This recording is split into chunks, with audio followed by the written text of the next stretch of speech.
PM Modi की अध्यक्षता में आयोजित ग्लोबल साउथ समिट के समापन सत्र में पीएम मोदी ने समिट में भागीदार बने सभी देशों का उनके अमूल्य विचारों और सुझावों के लिए आभार जताया। प्रधानमंत्री ने कहा कि आप सभी ने हमारी साझी चिंताओं और महत्वाकांक्षाओं को सामने रखा है। आपके विचारों से यह स्पष्ट है कि ग्लोबल साउथ एकजुट है। आपके सुझावों में हमारी व्यापक भागीदारी का प्रतिबिंब है। आज की हमारी चर्चा से आपसी सामंजस्य के साथ आगे बढ़ने का रास्ता तैयार हुआ है। उन्होंने कहा कि मुझे विश्वास है कि इससे हमारे साझा लक्ष्यों को प्राप्त करने के लिए गति मिलेगी। आज मैं आपके सामने भारत की ओर से एक व्यापक ग्लोबल डेवलपमेंट कॉम्पैक्ट का प्रस्ताव रखना चाहता हूँ। इस कॉम्पैक्ट की नींव भारत की विकास यात्रा और विकास साझेदारी के अनुभवों पर आधारित होगी। प्रधानमंत्री ने कहा कि यह कॉम्पैक्ट ग्लोबल साउथ के देशों द्वारा स्वयं निर्धारित की गई विकास प्राथमिकताओं से प्रेरित होगा।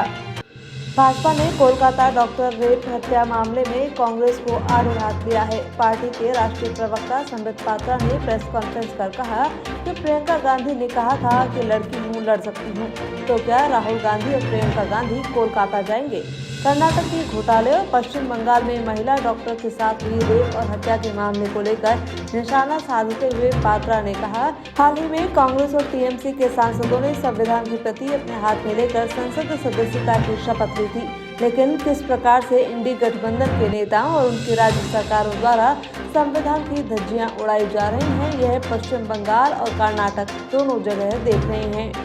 कर्नाटक के मुख्यमंत्री सिद्धारमैया के खिलाफ जमीन से जुड़े भ्रष्टाचार मामले में केस चलेगा। राज्यपाल थावरचंद गहलोत ने आज इसकी आधिकारिक अनुमति दे दी है। सिद्धारमैया पर मैसूरू शहरी विकास प्राधिकरण की जमीन के मुआवजे के लिए फर्जी दस्तावेज लगाने का आरोप है।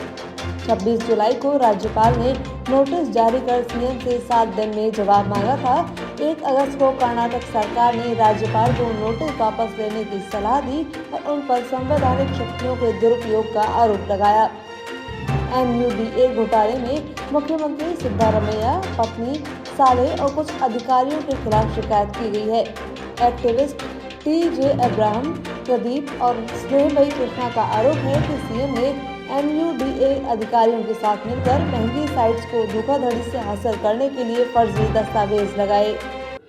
राजस्थान में कांग्रेस विधायक सचिन पायलट टोंक विधानसभा क्षेत्र में अतिवृष्टि प्रभावित क्षेत्रों का हालात का जायजा लेने पहुंचे। इस दौरान पायलट ने पेड़ की छांव में बैठकर ग्रामीणों की समस्याएं भी सुनी। वहीं मीडिया से बातचीत में पायलट ने जम्मू कश्मीर और हरियाणा में विधानसभा चुनाव के ऐलान को लेकर केंद्र सरकार को निशाने पर लिया। पायलट ने कहा कि जो सरकार वन नेशन वन इलेक्शन की बात कर रही थी, वो सरकार 4 राज्यों के चुनाव भी एक साथ नहीं करवा पा रही है।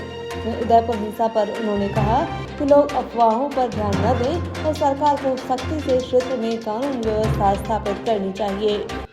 राजस्थान की भजनलाल सरकार ने उदयपुर हिंसा मामले में बड़ी कार्रवाई करते हुए आज चाकूबाजी करने वाले आरोपी 10वीं कक्षा के छात्र के मकान पर बुलडोजर चलवा दिया। ये कार्रवाई उदयपुर विकास प्राधिकरण की उस जांच के बाद की गई है जिसमें आरोपी छात्र का मकान अवैध तरीके से वन भूमि पर बनाए जाने का खुलासा हुआ था। इस संबंध में 24 घंटे पहले ही क्षेत्रीय वन विभाग ने नोटिस जारी किया था और परिवार को 20 तारीख तक मकान खाली करने के लिए कहा था। कोलकाता में ट्रेनी डॉक्टर से रेप और मर्डर मामले में राजस्थान में अलग अलग जिलों के रेजिडेंट पिछले 4-5 दिन से हड़ताल पर हैं। आज सरकारी के साथ साथ प्राइवेट हॉस्पिटल के रेजिडेंट डॉक्टर्स ने भी कार्य बहिष्कार किया। नवगठित जिलों की समीक्षा के लिए बनाई गई कमेटी के अध्यक्ष और पूर्व IAS ललित के पवार अनूपगढ़ पहुंचे। यहां उन्होंने अनूपगढ़ जिले के लिए जनप्रतिनिधियों और आमजन से मिलकर नए जिलों के संबंध में उनके सुझाव दिए। उन्होंने जिले से तथ्यात्मक रिपोर्ट और जिले के मापदंडों पर कितना खरा उतर रहा है उसका ब्यौरा दिया। पवार अब तक गंगापुर सिटी, खैरथल, कोटपुतली, अलवर, सवाईमाधोपुर, शाहपुरा, केकड़ी, गुडू, जयपुर ग्रामीण, जोधपुर ग्रामीण सहित कई नवगठित जिलों का दौरा कर चुके हैं। ऐसे में पूर्ववर्ती सरकार में बनाए गए नए जिलों के भविष्य पर जल्द ही फैसला होने की संभावना है। बता दें, ये कमेटी 30 अगस्त को अपनी रिपोर्ट सरकार को सौंपने जा रही है।